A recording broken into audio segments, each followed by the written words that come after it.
नमस्कार, बहुत स्वागत है आपका बड़ी बहस मध्य प्रदेश लाइव में। मैं हूं आपके साथ अमित शर्मा। प्रदेश में कांग्रेस बीजेपी आदिवासियों के सहारे सत्ता पाने की तैयारी में जुट गई है। यही कारण है कि बीजेपी के बाद कांग्रेस ने भी आदिवासी क्षेत्रों में अपनी सक्रियता बढ़ा दी है। इसके अलावा पार्टी ने भगवान बिरसा मुंडा की पुण्यतिथि मनाने का फैसला भी लिया।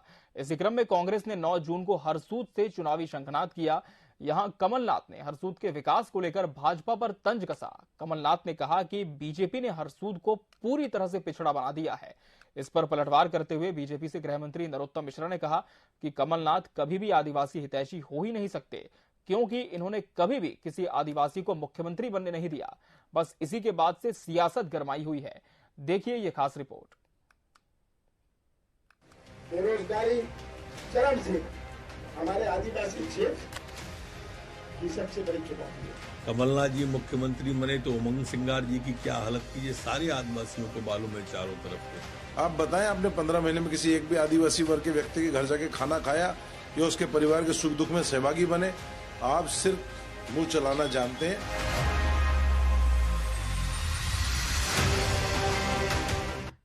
मुझे बड़ा दुख होता है सुना कि मैं छिंदवाड़ा से सुना करता था 40 साल पहले कि हरसूद कितने आगे है छिंदवाड़ा से, कितना आगे हुआ करता था छिंदवाड़ा से, पूछिएगा बुजुर्गों से।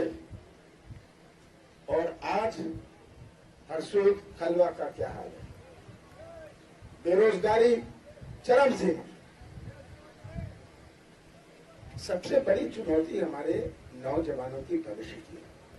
ये प्रदेश की सबसे बड़ी चुनौती है, हमारे आदिवासी क्षेत्र की सबसे बड़ी चुनौती है। कमलनाथ जी उतने हितैषी कभी हो नहीं सकते। इन्होंने शिवभान सिंह सोलंकी जी को मुख्यमंत्री बनने दिया, कमलनाथ जी की पार्टी ने। इन्होंने दलवीर सिंह के साथ उपेक्षा का भाव अपनाया। इन्होंने जमुना देवी जी को कभी मुख्यमंत्री नहीं बनने दिया। कमलनाथ जी मुख्यमंत्री बने तो उमंग सिंगार जी की क्या हालत की, ये सारे आदिवासियों को मालूम है चारों तरफ के। अब ये कोई भी स्वांग कर सकते हैं आदिवासियों में जाके, वो विश्वास करेंगे ही नहीं। और ताजा परिणाम आप देख लें, नगर पालिका, नगर निगम, नगर पंचायत और विधानसभाओं के। मध्य प्रदेश में इन दिनों आदिवासी राजनीति जोर पकड़ रही है। नेताओं और दलों के बीच सबसे बड़ा आदिवासी हितैषी बनने की होड़ मची हुई है। राजनीतिक दल खुद को आदिवासी हितैषी साबित करने के लिए साम दाम दंड भेद की पॉलिसी अपना रहे हैं। इसी क्रम में गृह मंत्री नरोत्तम मिश्रा के बयान पर कांग्रेस मीडिया विभाग के अध्यक्ष के मिश्रा ने पलटवार करते हुए कहा है कि नरोत्तम मिश्रा अगर आदिवासियों के बिरसा मुंडा हैं तो अपने पद से इस्तीफा दे दें। कांग्रेस ने तो 3 आदिवासी मुख्यमंत्री दिए हैं। नरोत्तम जी गीता पर हाथ रखकर ऐसा बोल दें कि शिवराज सिंह जी आदिवासियों के हितैषी हैं। नरोत्तम जी के दिल में शिवराज सिंह जी के प्रति क्रिया क्या है, यह पूरी भारतीय जनता पार्टी, पूरा प्रदेश जानता है। और नरोत्तम जी यदि आदिवासियों के हितैषी हैं तो नरोत्तम जी गृह मंत्री पद से हट जाएं, किसी आदिवासी को गृह मंत्री बना दें।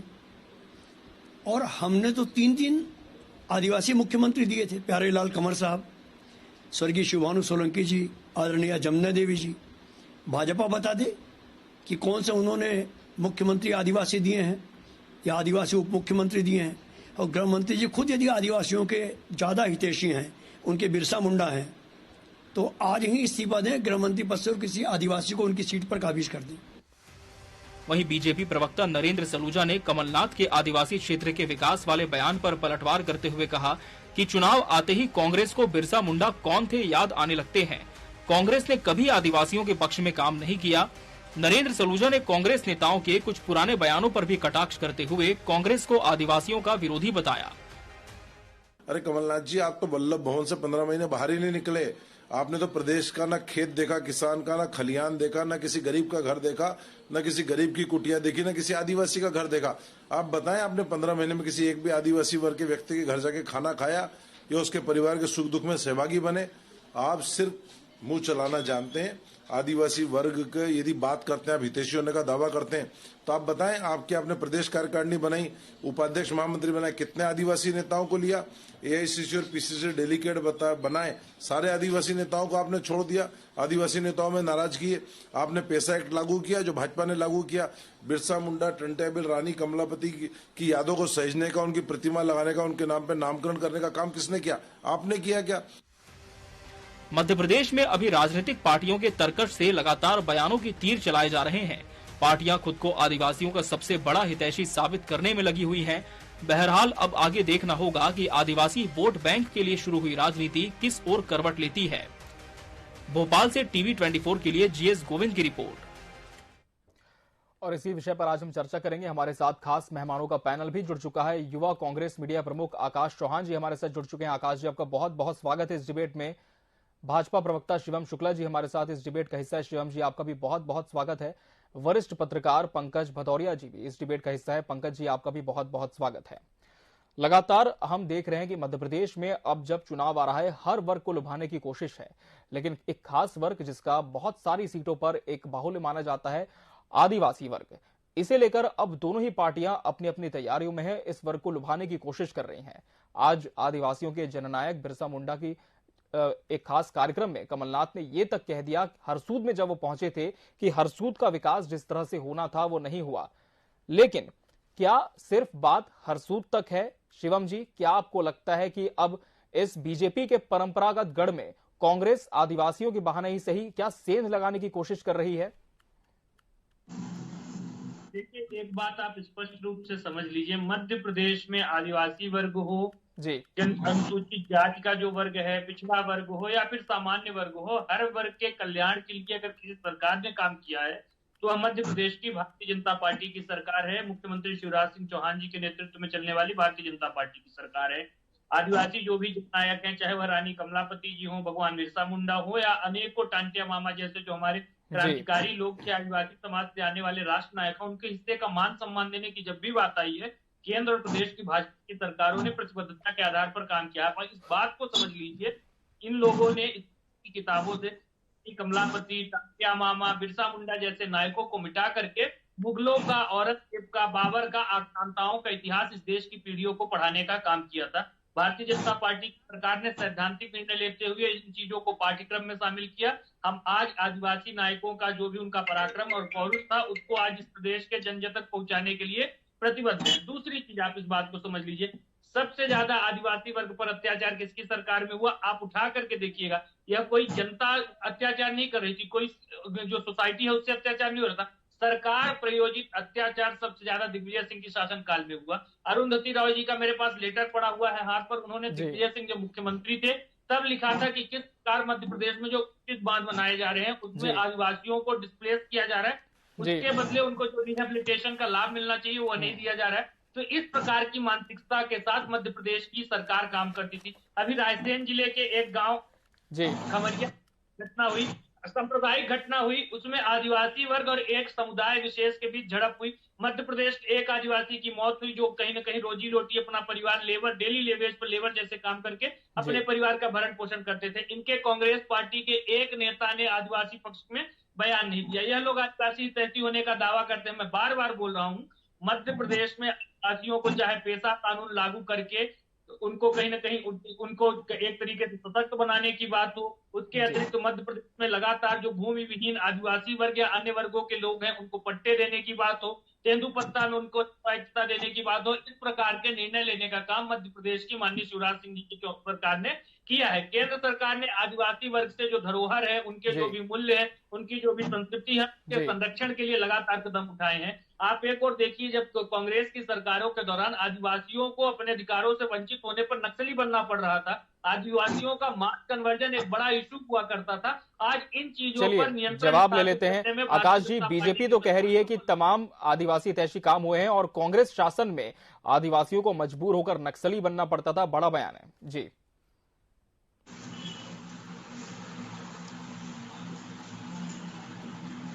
आकाश जी, आप सुन पा रहे हैं हमें? जी जी जी।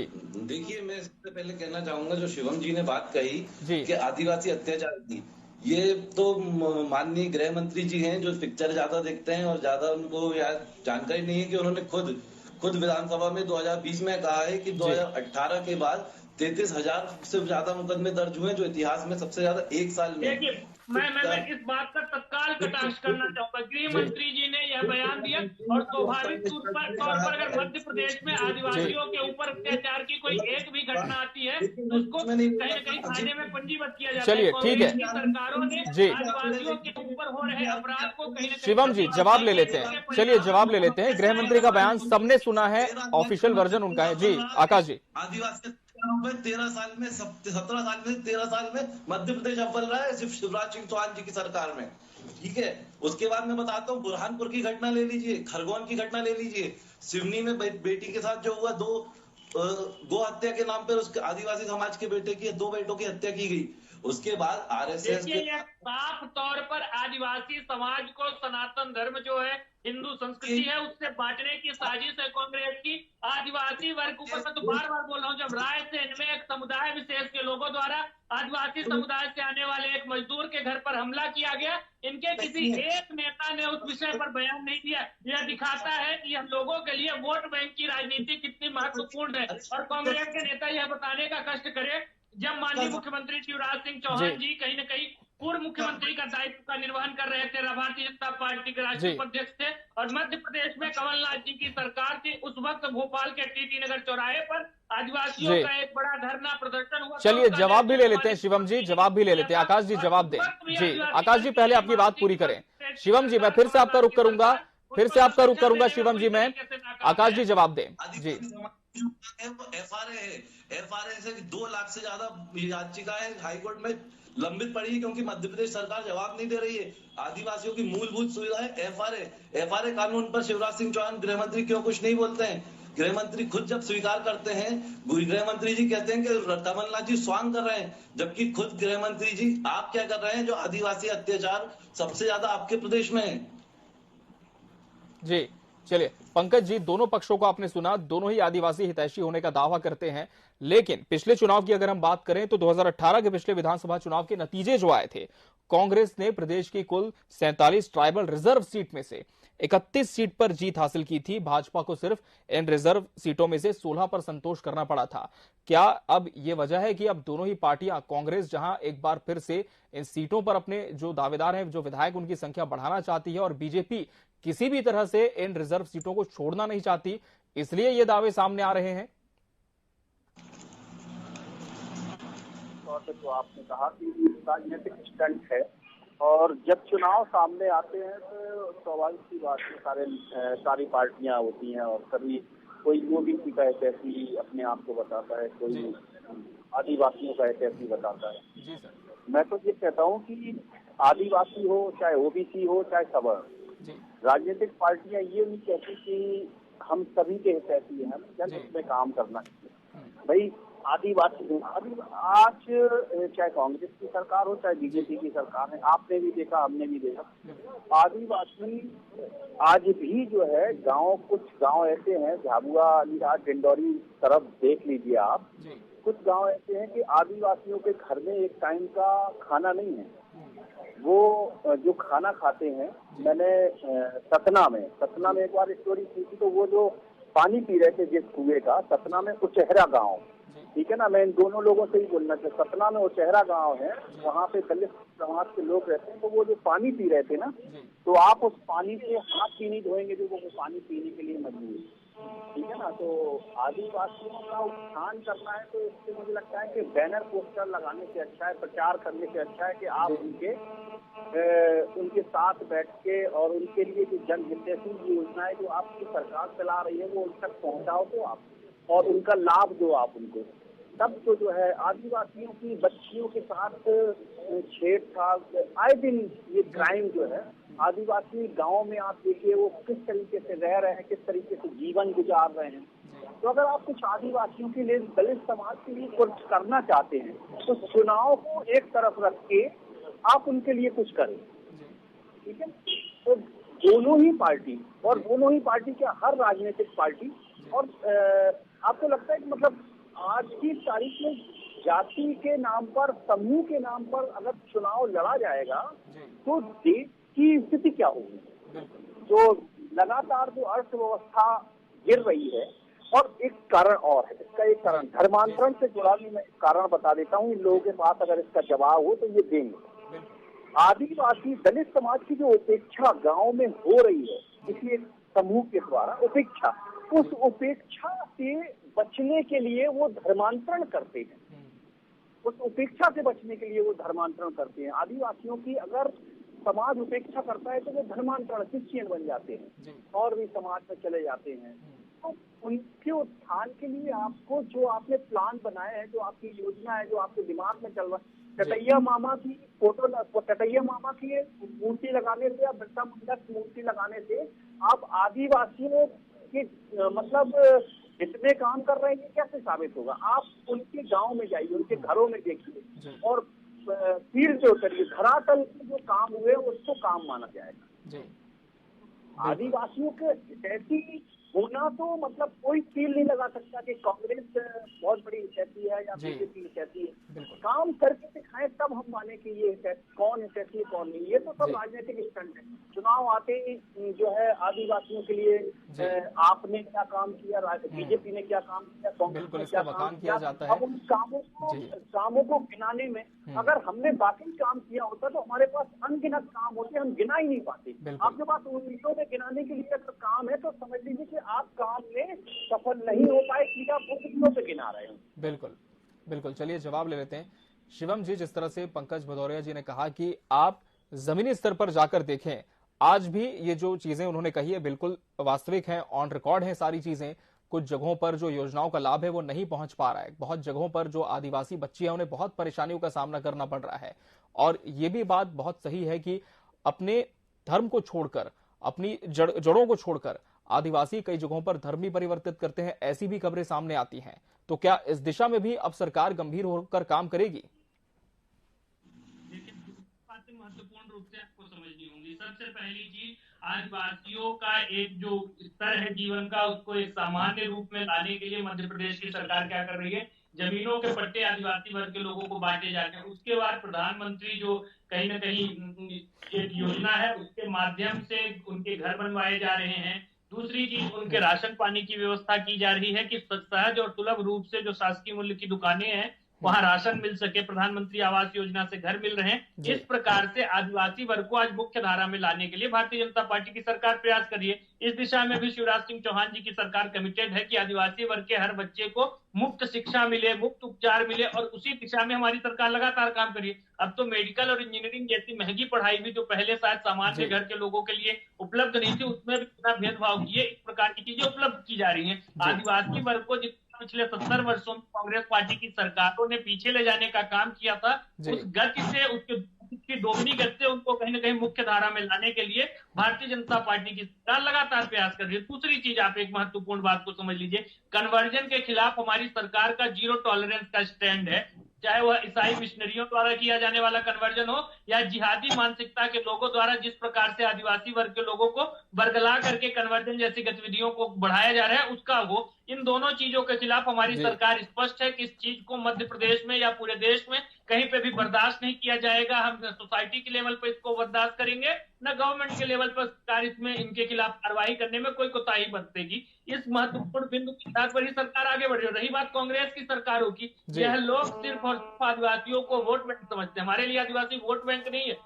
आकाश जी, क्या ये सही है? क्या जमीनी स्तर पर काम हो रहा है और आपकी पार्टी सिर्फ वोट बैंक समझती है आदिवासियों को? आकाश जी जवाब दें। जी आपका प्रश्न सुन नहीं पाया। बीजेपी कह रही है कि आदिवासियों को कांग्रेस ने सिर्फ वोट बैंक ही समझा है, लेकिन बीजेपी ने जमीनी स्तर पर काम किया है।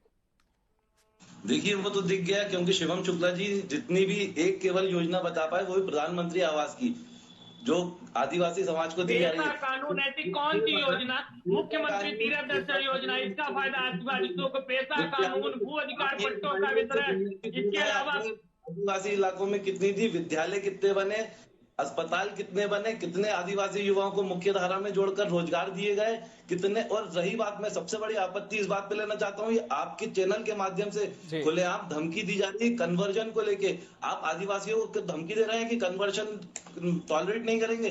आप कौन होते हैं आज जिसकी जो तो आप कन्वर्जन को प्रमोट कर रहे हैं। कांग्रेस के प्रवक्ता ऑन स्क्रीन इस बात को स्वीकार कर रहे हैं वो मध्य प्रदेश में धर्मांतरण की गतिविधियों को बढ़ावा दे रहे हैं। हमारी सरकार का स्टैंड है, हमारी पार्टी का स्टैंड है कि हम किसी का भी फोर्सफुल कन्वर्जन नहीं होने देंगे। इस प्रकार से जिहादी मानसिकता या फिर किसी एक एजेंडे को लेकर के, चाहे वो कोई अंतर्राष्ट्रीय संस्था हो या कोई जिहादी ग्रुप, अगर मध्य प्रदेश में ऑपरेट करता हुआ पाया जाएगा तो जैसा माननीय मुख्यमंत्री कहते हैं, माननीय गृह मंत्री कहते हैं, उनको जमीन के नीचे गाड़ने का काम मध्य प्रदेश की सरकार करेगी। किसी भी कीमत पर इस प्रकार की गतिविधियों को कांग्रेस के प्रवक्ता और कांग्रेस पार्टी का यह लगातार स्टैंड रहा है कि मध्य प्रदेश में आदिवासी वर्ग हो, दलित वर्ग हो, हिंदू लड़कियों का जिहादियों के हाथों में कहीं न कहीं एक प्रकार से लव जिहाद हो। इस प्रकार की चीजों को बढ़ाने और प्रश्रय देने का काम कांग्रेस पार्टी और इसके नेता करते हैं और भारतीय जनता पार्टी इस प्रकार की चीजों का सदैव विरोध करती चली आई है। और हमारा स्टैंड आज भी एकदम साफ है कि हम किसी भी रूप में कन्वर्जन की गतिविधियों को मध्य प्रदेश में नहीं बढ़ावा देंगे।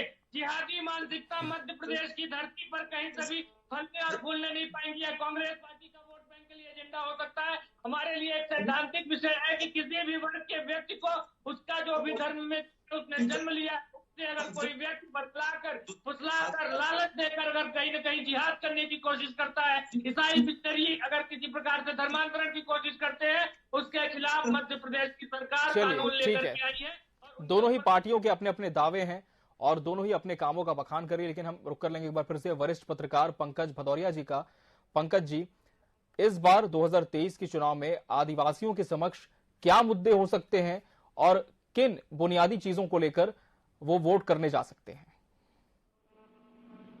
सबसे पहला मुद्दा तो आदिवासियों के लिए रोजगार, जो आदिवासियों का पलायन जो हुआ है, तो आदिवासी चाहता है, आदिवासी को 2 वक्त की रोटी चाहिए। ना तो वो गाड़ी चाहता है आपको, ना वो बहुत बड़ा बंगला चाहता है। आदिवासी के दलित वर्ग के लोग वो चाहते हैं 2 वक्त की रोटी और अपने तन को ढकने के लिए कपड़े, बस इतनी सी उनकी ख्वाहिश है। तो आदिवासी सबसे पहले तो रोजगार को देखते वो हमारी सरकार ने हमें रोजगार दिया और संरक्षण और उपेक्षा, ये 3 चीजें, रोजगार, उपेक्षा और संरक्षण। आदिवासी की बच्चियां, आदिवासियों की महिलाएं वो सुरक्षित हैं, उनको कोई गलत नजर से देख नहीं रहा है, कानून उनकी सुरक्षा करने के लिए तत्परता बरत रहा है। वो दूसरा उनकी उपेक्षा, अगर जो उपेक्षा, मतलब बहुत सारे ग्रामीण इलाके ऐसे हैं जहाँ पे उनकी उपेक्षा होती है, सबसे तो कुओं से पानी संरक्षित है। 20वीं सदी में आज भी हैंडपंप और कुएं संरक्षित है, यहाँ पे आदिवासी पानी नहीं पड़ सकते। तो उपेक्षा, ये उपेक्षा खत्म होगी, उनको रोजगार और उनको संरक्षण, कानूनी संरक्षण, कागजी संरक्षण भी है, कागज में उनके लिए कानून भी बने हैं, कागजों में रोजगार भी है, कागजों में सब कुछ है, लेकिन ये धरातल पे होगा तब जाके जो है आदिवासी। बिल्कुल, तो कहीं ना कहीं इन बुनियादी मुद्दों को लेकर जो आदिवासी मतदाता है वो अपने मताधिकार का प्रयोग करेंगे, लेकिन ये दोनों ही पार्टियों को समझना होगा कि तमाम तरह के बड़े दावों से इतर जमीनी हकीकत क्या है, इस पर काम करना होगा। आप तीनों मेहमानों का बहुत शुक्रिया हमसे इस डिबेट में जुड़ने के लिए और इसका सार्थक हिस्सा बनने के लिए आपका बहुत बहुत धन्यवाद। इसी के साथ बड़ी बहस डिबेट लाइव में आज के लिए फिलहाल इतना ही। अगली बार हम फिर हाजिर होंगे किसी नए विषय के साथ। तब तक के लिए मुझे दीजिए इजाजत। नमस्कार।